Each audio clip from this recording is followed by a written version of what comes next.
Daniel had always believed life was simple. You work hard, you stay honest, and you keep things in order. That was how he lived every day. He ran a small car workshop on the edge of town, fixing old engines and repairing things people thought were beyond saving. His hands were always stained with oil, but he took pride in that.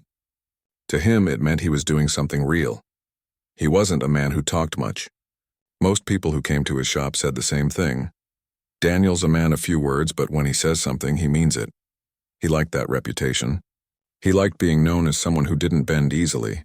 Maybe that's why people respected him, or maybe they just didn't want to argue with him. At home, things were steady but quiet. His wife Lena was gentle and kind. She always tried to bring warmth into the house, cooking, decorating, asking Daniel to take a break once in a while. Their teenage son Noah was the complete opposite of his father. He was quiet too, but not in the same way. Daniel's silence was firm. Noah's silence was uncertain, filled with thoughts he rarely shared. Daniel often looked at his son and wondered why he was so different. When Daniel was young, he had worked long hours beside his father. He never complained. He never questioned anything. But Noah, he was softer. He liked to draw, to write things in his notebook, to spend time alone. Daniel couldn't understand it. One Friday evening, Daniel came home and found Noah sitting on the couch with his phone, headphones on, ignoring the world around him. His school bag was on the floor, half open, book spilling out. "Did you finish your homework?" Daniel asked.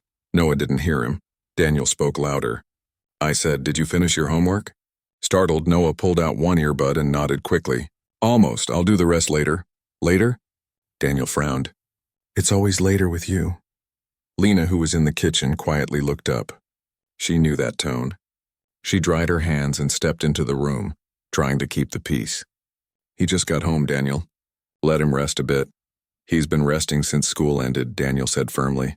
"If he can sit here all evening, he can finish his work." Noah lowered his eyes. "I said I'll do it." Daniel crossed his arms. "You said that yesterday too." The air turned heavy. Noah muttered something under his breath and went to his room. The sound of his door closing echoed through the small house. Lena sighed softly. "He's just tired." Daniel shook his head. "Tired of what?" "He doesn't have a job.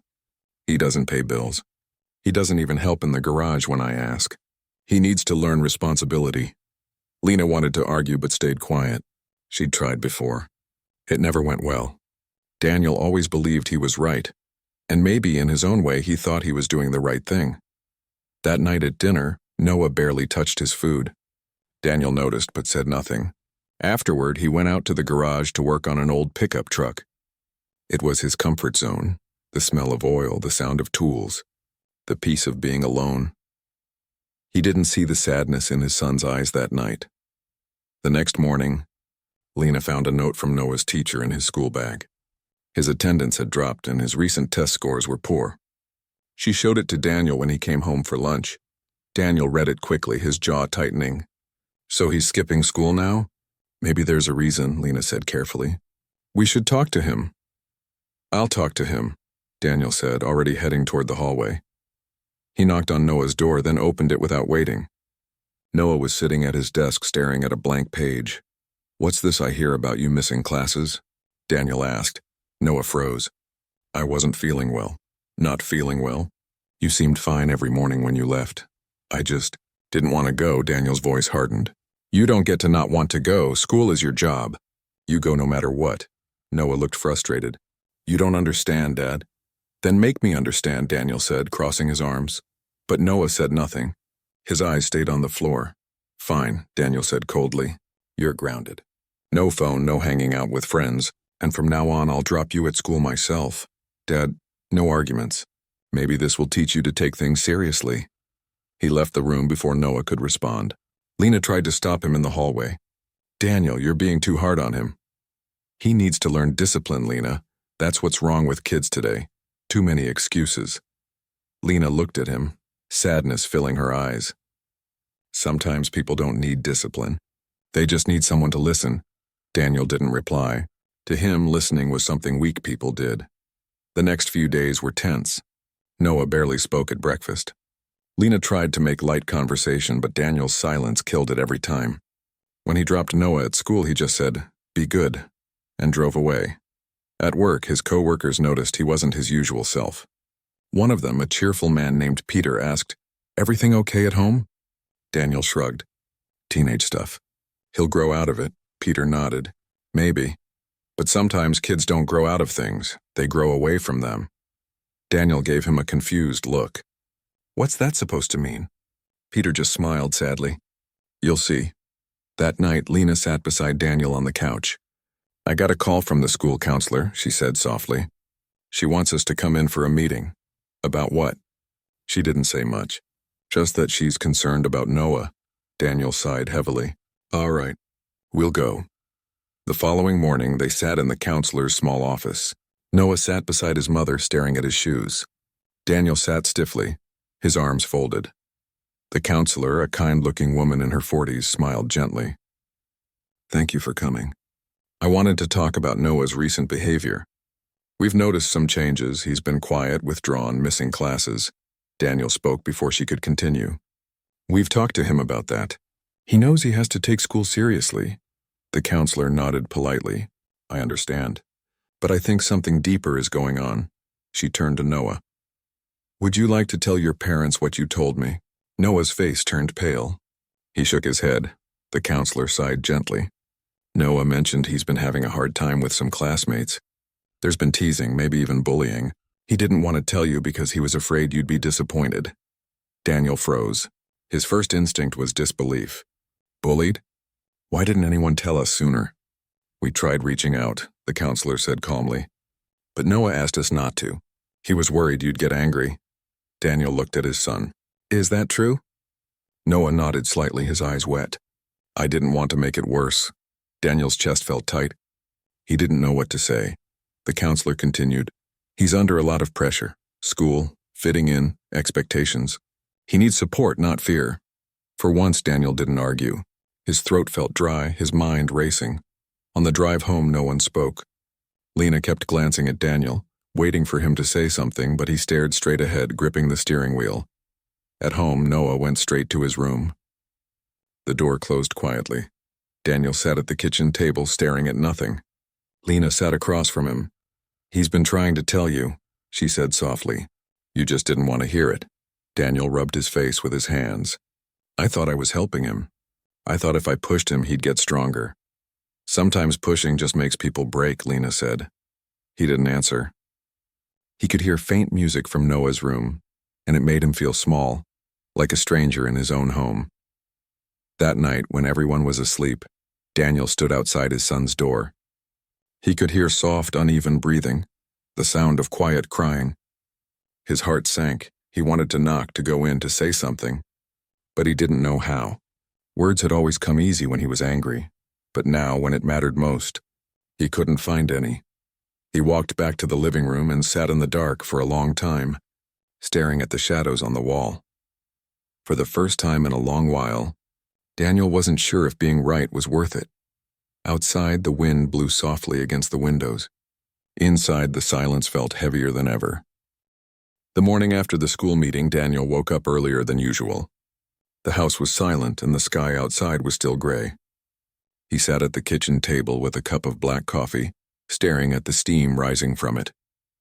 His mind felt heavy. The words from the counselor kept repeating in his head. He needs support, not fear. He couldn't shake the image of Noah sitting there, looking small and scared, afraid to even speak in front of him. That look had hurt more than anything else. It made him realize how far apart they had drifted. When Noah came out of his room, Daniel tried to act normal. "Morning," he said quietly. "Morning," Noah replied without looking up. "Want some breakfast?" "No, I'm not hungry." Lena came in a few minutes later, tying her hair back. She looked tired. The tension in the house had become something you could almost touch. She poured herself tea and sat down beside Daniel. "The counselor said she can help him. We just have to work with her." Daniel nodded slowly. "Yeah," but inside he didn't know what that meant. He had never been the kind of man who asked for help. He believed problems were solved with hard work and willpower. Talking about feelings was not something he knew how to do. When he drove Noah to school that morning, the silence between them felt different. It wasn't angry anymore, it was distant, almost hollow. Daniel kept glancing at his son, wanting to say something, anything, but every word that came to mind sounded wrong. When they reached the school gate, he finally said, "Listen, if someone bothers you again, you tell me, okay?" Noah gave a faint nod and stepped out of the car. Daniel sat there for a moment, watching him walk away. He felt like he had missed something important, like a door had been closing slowly for years and he'd only just noticed it was almost shut. At the workshop, Daniel tried to lose himself in work. The familiar smell of oil and metal usually calmed him, but not that day. He found himself making mistakes, dropping tools, forgetting where he left things. His coworker Peter noticed. "Still thinking about your boy?" Peter asked kindly. Daniel didn't deny it. "Yeah, I just don't understand him." Peter smiled a little. "You don't have to understand everything. Sometimes you just have to be there."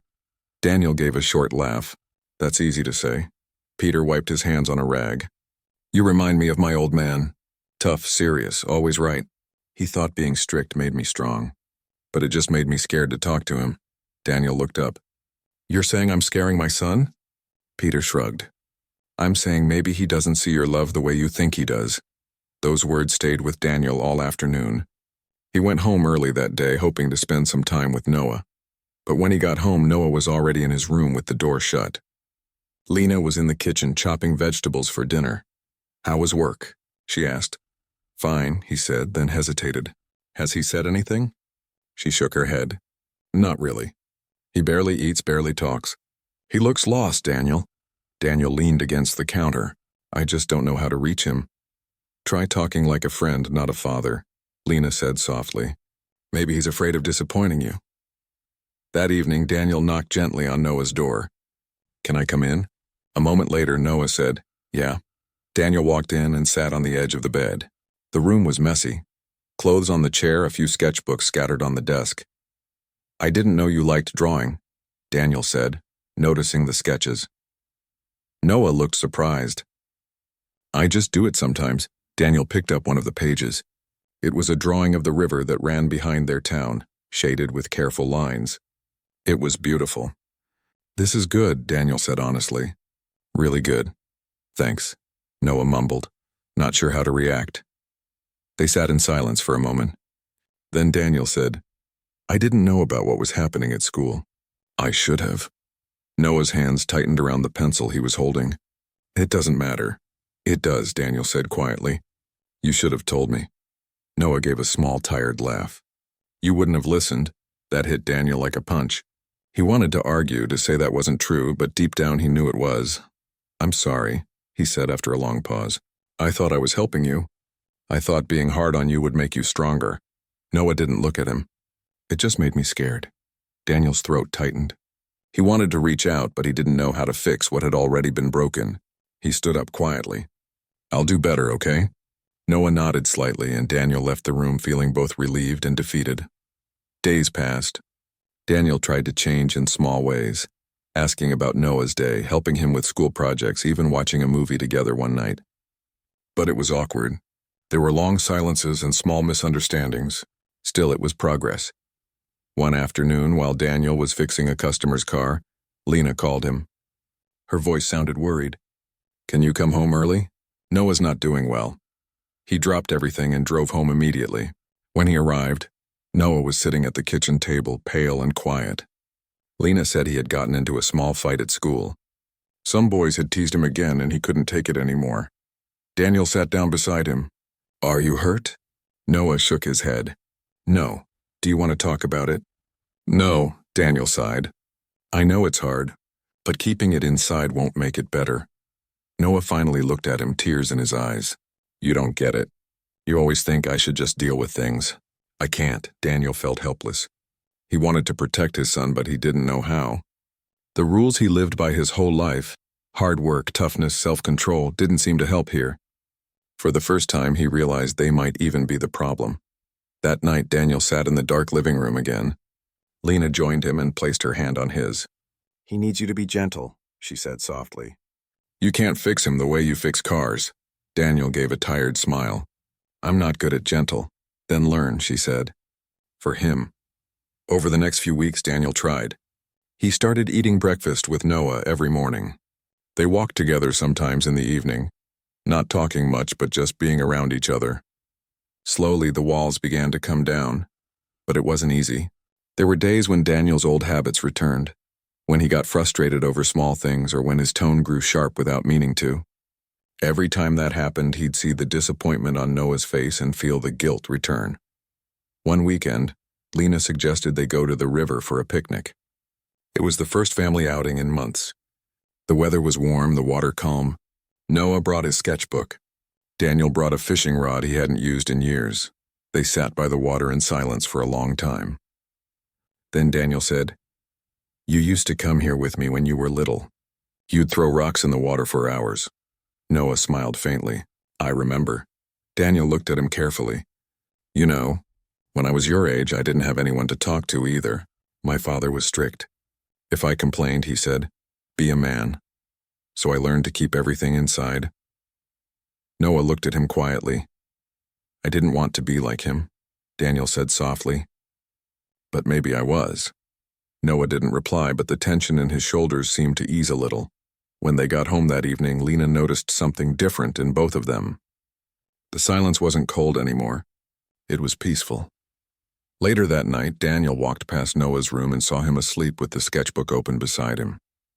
There was a new drawing, a simple picture of the river and two figures sitting side by side. Daniel smiled faintly. Something in his chest loosened for the first time in months. But deep down, he also knew this was only the beginning. Healing would take time and effort. He couldn't undo the past, but he could choose to change now. As he turned off the light and closed Noah's door gently, Daniel made a quiet promise to himself. He would never let his pride come before love again. He didn't know it yet, but soon, that promise would be tested in a way that would change him forever. The days started to grow shorter, and the evenings turned cooler. Life in Daniel's house had become quieter but gentler. He and Noah were speaking more now, though still cautiously, like two people trying to learn a new language. There were fewer arguments, more small talks, and moments that felt almost normal. But deep down, Daniel knew something wasn't fully right. He could see it in Noah's eyes, a kind of sadness that didn't go away. Sometimes when Daniel came home from the workshop earlier than usual, he'd find his son sitting by the window, staring outside for long stretches of time. Other times he'd see him quickly hiding his phone when someone entered the room. Lena noticed it too. One night, while they were cleaning up after dinner, she said quietly, "He's still not himself." Daniel rinsed a plate and nodded slowly. "I know. Maybe we should take him somewhere. A change of place might help." "Maybe," Daniel replied, but his mind was elsewhere. He wanted to fix everything, but he didn't know how. He was a man who repaired things with his hands, broken engines, worn-out tires, not feelings. Feelings were too complicated. A few nights later, something happened that shook him deeply. It was late, and Daniel had fallen asleep on the couch. Around midnight, he woke up to the faint sound of the front door creaking. He sat up, heart pounding, and noticed the hallway light on. Noah's shoes were missing from the mat. He stepped outside quietly and saw a shadow moving down the street. It was Noah walking fast, his hands in his pockets, heading toward the direction of the river. Daniel grabbed his jacket and followed him. The night was cold, the air sharp against his face. When he reached the riverbank, he saw Noah sitting on a rock near the edge, staring at the dark water. For a few seconds, Daniel just stood there, watching his son's small figure against the dim reflection of the moon. He felt a strange mixture of fear and sadness. He walked slowly toward him. "Noah," he said softly. Noah didn't move. Daniel stepped closer. "It's cold. You should come home." Still no answer.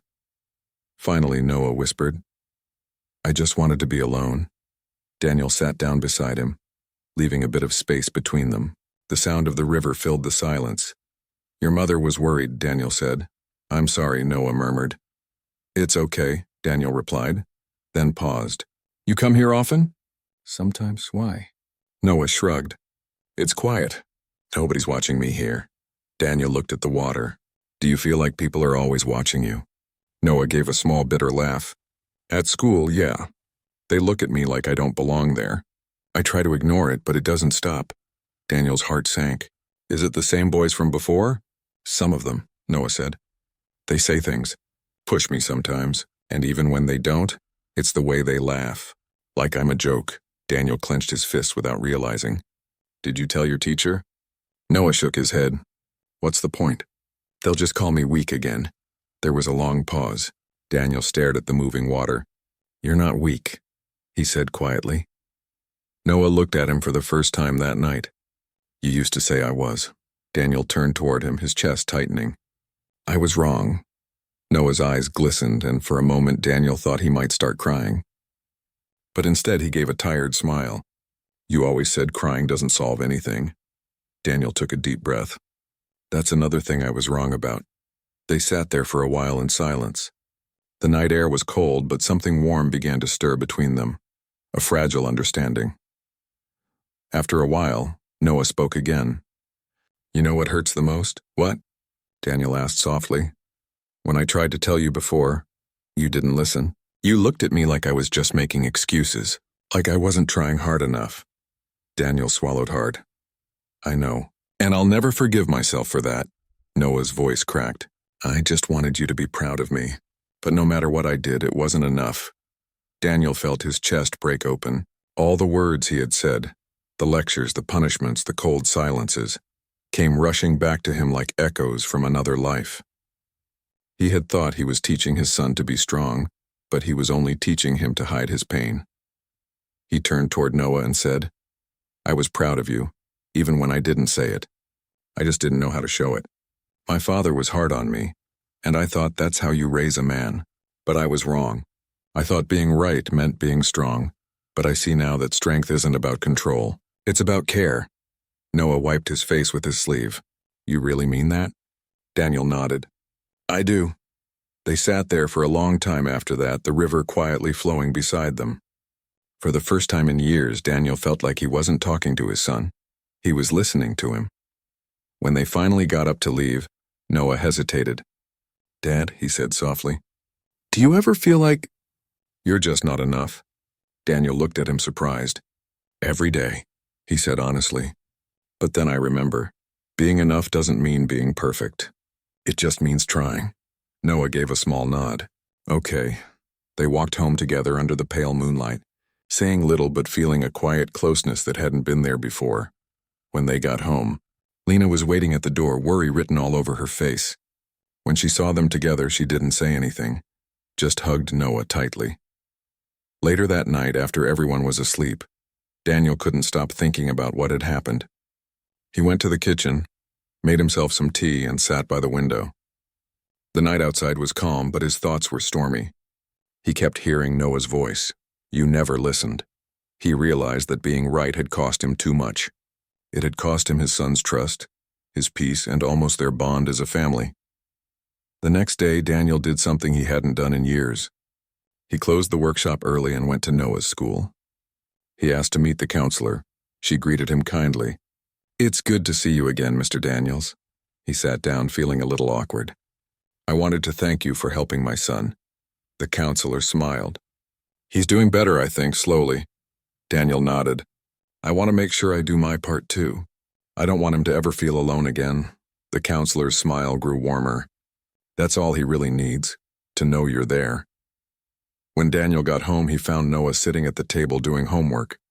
He looked up, surprised to see his father home early. No work today? Noah asked. Not this evening, Daniel said with a small smile. I thought maybe we could go for a walk later. Just talk.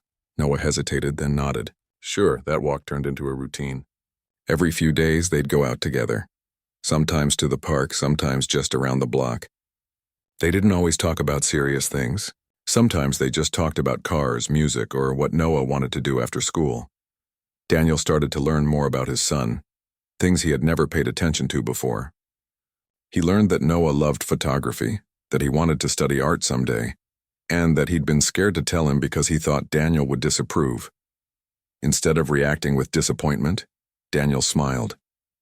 If that's what makes you happy, then it's good enough for me. Noah looked shocked, then smiled slowly. Thanks, Dad. It was a small moment, but to Daniel it felt like healing. As weeks passed, Daniel noticed something changing inside him too. He was calmer at work, softer with customers, more patient with mistakes. He realized the way he treated people reflected the way he was learning to treat himself, with understanding instead of judgment. One evening, he found Noah sitting at the kitchen table, drawing quietly. Daniel stood there for a moment watching. "You've gotten better," he said. Noah looked up. "I've been practicing," Daniel smiled. "Maybe one day you can paint something for the workshop." "Give it a bit of color," Noah laughed. "You'd actually hang it there?" "Of course," Daniel said. "It's yours. That place should have something from you in it." For the first time, Noah's laughter sounded full, real. That night, as Daniel went to bed, he realized something simple but powerful. Love wasn't about control, it was about connection. For years he had confused being right with being good. Now he was learning that sometimes the greatest strength is admitting when you've been wrong. But as peaceful as things seemed, life had one more lesson waiting for him. A test that would show whether he had truly changed or just hoped he had. He didn't know it yet, but soon the truth would come for him in a way he couldn't ignore. And this time, it would break him, not to destroy him, but to finally set him free. The days after that night by the river felt strangely quiet. Daniel woke up earlier than usual, but his mornings didn't feel the same. The air in the house was different, softer somehow, but also heavy with things unsaid. He noticed little changes. Noah no longer avoided him completely, but their conversations were short and cautious. Lena still spoke to him kindly, though he could see the distance in her eyes. It wasn't anger anymore. It was exhaustion. Years of arguments had worn her down. Daniel wanted to fix everything, but he didn't know where to start. For the first time in his life, he didn't have a plan or an answer. He had always believed that strength meant control, that a good man should never look weak. But now he wondered if that belief had blinded him to the pain around him. That Sunday, he found himself sitting in the small workshop behind their house. The familiar smell of grease and metal filled the air, but instead of comfort, it reminded him of how much time he had spent here, away from his family. His tools lay scattered across the table, just like his thoughts. He picked up a wrench, turned it over in his hand, and whispered to himself, "What have I done?" A soft knock came from the door. It was Lena. She stood quietly for a moment before walking in. "You're up early," she said gently. "Couldn't sleep," he replied. She looked around the workshop, her eyes scanning the shelves filled with years of work. "You've been here a lot lately," she said. "Maybe you should rest." Daniel gave a small nod. "I just don't know what to do anymore, Lena. I thought I was doing the right thing." She sighed and leaned against the doorway. "You always think that," she said softly. "You've always believed being right means being in control. But sometimes being right isn't what people need. They just need to feel seen." Her words stayed with him long after she left the room. Later that day, Daniel asked Noah if he wanted to go for a drive. His son hesitated at first, but finally agreed. They drove in silence for a while, the radio playing softly in the background. The road stretched ahead, quiet and empty, lined with tall trees. After a few minutes, Daniel spoke.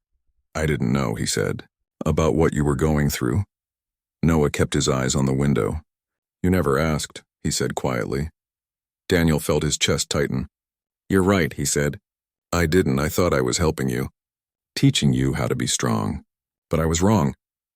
Noah turned to look at him for a moment, then went back to staring out the window. "I just wanted you to listen," he whispered. Those words broke something inside Daniel.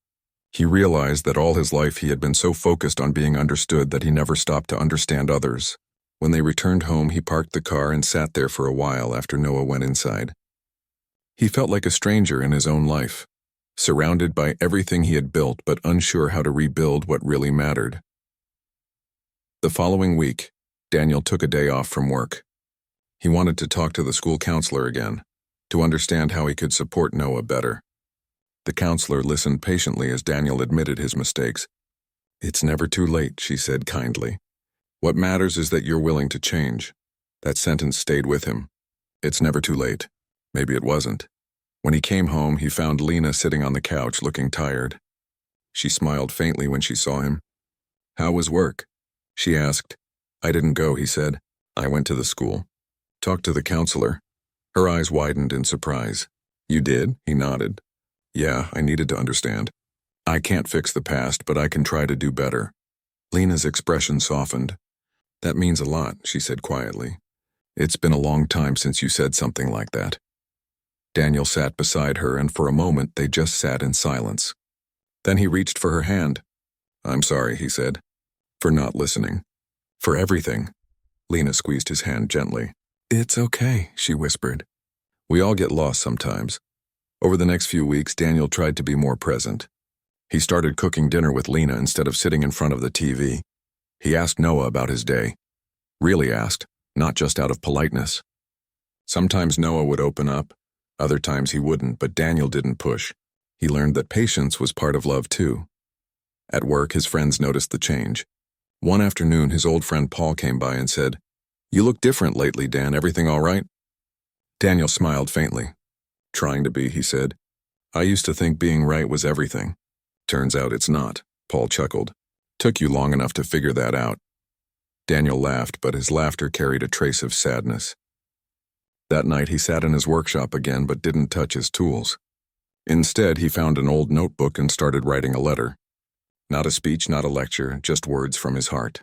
He wrote to Noah first. He wrote about how proud he was of him, about how sorry he was for not seeing his pain sooner. He told him that it was okay to cry, okay to be scared, and okay to not have all the answers. He ended the letter with a line that surprised even him. You've taught me more about strength than I ever knew. Then he wrote another letter, this one to Lena. He thanked her for her patience, for holding the family together when he couldn't. He promised to listen more and control less. When he finished, he folded both letters neatly and placed them on the kitchen table. The next morning, Lena found them.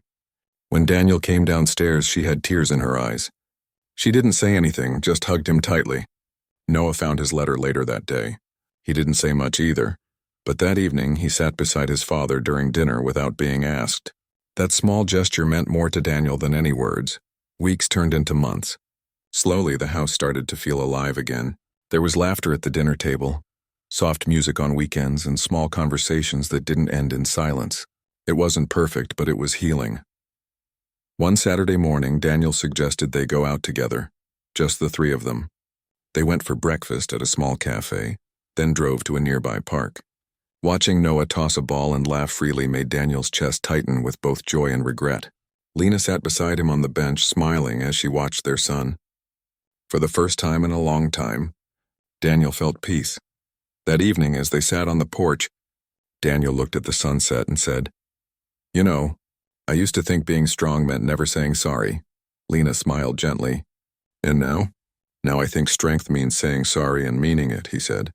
It means learning when to let go, she nodded, resting her head on his shoulder. The sky turned shades of orange and pink, and for a moment everything felt right.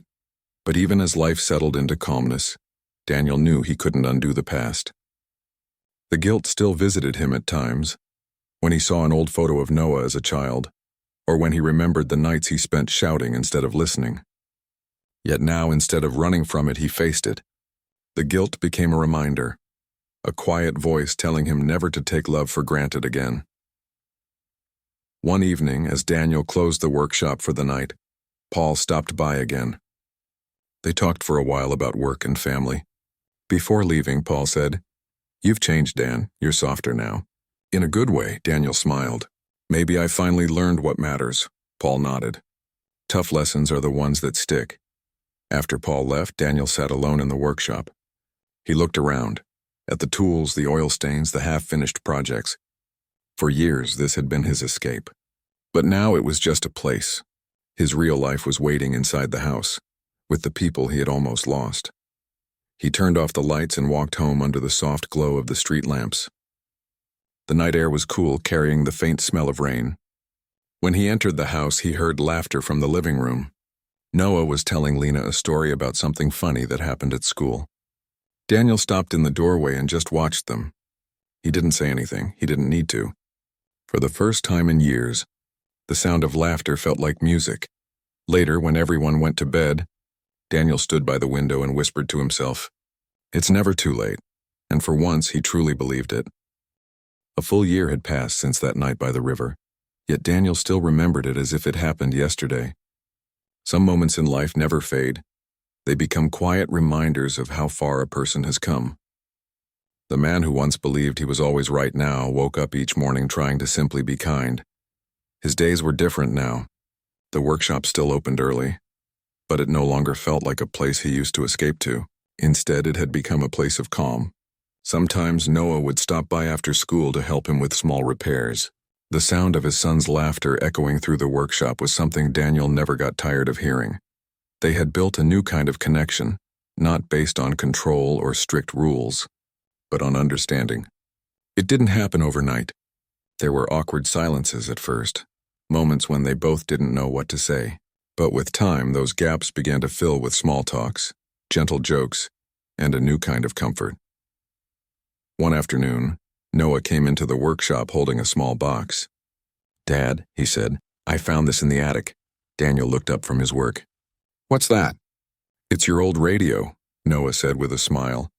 "It still works, sort of. I thought maybe we could fix it together." Daniel chuckled softly. "That old thing? I haven't heard it play in 20 years. "Well," Noah said, "maybe it's time it played again." Those words made Daniel's heart warm. They spent the next few hours taking the radio apart, cleaning the dust, checking the wires, and tightening the screws. Every once in a while, they'd exchange a laugh when something didn't fit, or when a screw rolled under the table.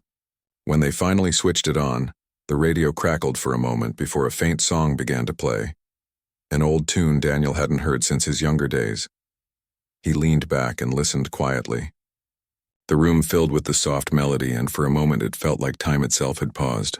Noah looked at him and smiled. "Guess it just needed a little patience," he said. Daniel nodded slowly. "Yeah," he said. "That's true for more than just radios." In that simple moment, Daniel realized something profound. Patience had fixed more than the old radio. It had fixed his family too.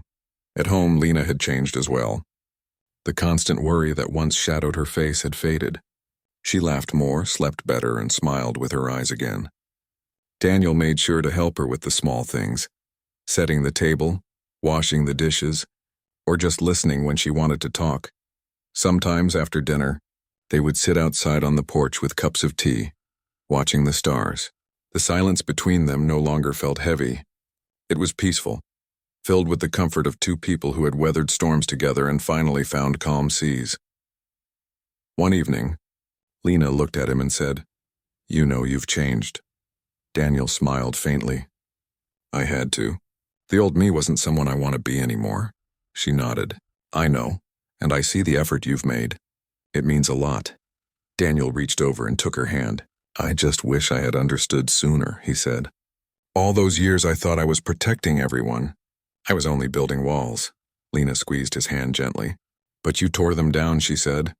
"That's what matters." Her words filled him with quiet peace. He looked at her and realized how lucky he was that she had stayed through it all, through his silence, his anger, and his pride. Most people would have walked away, but she didn't. She believed in him even when he didn't deserve it. A few weeks later, Noah invited him to a small event at school, a music night where students would perform songs and poetry. Daniel wasn't used to such gatherings, but he agreed. He wanted to show up this time, really show up. That evening, as he sat in the school hall with other parents, Daniel felt nervous. When Noah walked on stage holding a guitar, Daniel's heart swelled with pride. His son looked calm, confident, and free. When he began to play, his voice filled the hall, gentle but strong. Daniel listened closely to the lyrics. The song was about learning, forgiveness, and finding strength in softness. It felt like it was written just for them. By the time Noah finished, Daniel's eyes were wet. He clapped the loudest, not caring who saw him. After the show, Noah came up to him. "You liked it?" he asked with a grin. "I loved it," Daniel said. "You were amazing," Noah smiled shyly. "I'm glad you came." Daniel put a hand on his shoulder. "I wouldn't miss it for the world." On the way home, Daniel couldn't stop thinking about that song. It was more than music, and it was a reflection of how far they'd both come. Once upon a time, they couldn't even talk without hurting each other. Now, they were healing,